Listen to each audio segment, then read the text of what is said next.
Um, I mean, the United States government is out on a limb. All the other governments in the natural world, except for Brazil, are absolutely clear about what the problem is and what the need to do something about it is so urgent.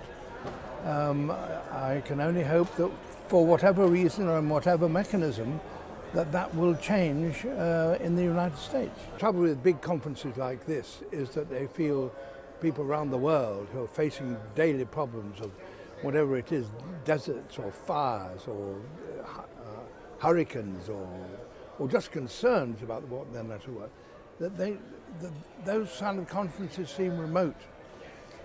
And by using hashtag take your seat, you can say what you feel about these circumstances and get your feelings understood. The electorate, the common people around the world who are experiencing at the sharp end of what's happening should have their feelings understood and should have an influence on what the people that make our laws are doing.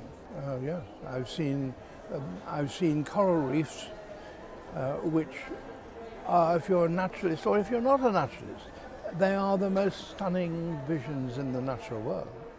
You swim down and suddenly you see 100 different creatures. Sometimes they're not even fish, you don't know what they are.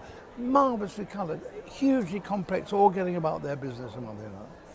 It's the most magical manifestation of life. And you go to a reef, on the Barrier Reef, which has been bleached, and it's gone. I've been also to places where, up in Alaska, where, a better example would be in South Georgia, and near the South Pole.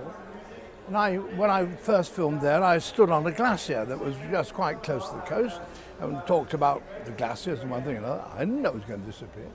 And I went back in, a decade or so, and suddenly that glacier had gone. And I had to look up at the valley, and the end of it was just up in the valley. Why? Well, because climate change. Well, we all are. I mean, we're all responsible. We've all been living beyond our means. It's a perfectly simple thing. I mean, but because, we knew not what we did. We didn't realize. I mean, my own living in my own circumstances, it never occured to me, for example, that animals could be exterminated, that species could be exterminated. In the 1950s, I was catching animals for the London Zoo. And I wouldn't possibly do that now because the wild population can't take that sort of thing.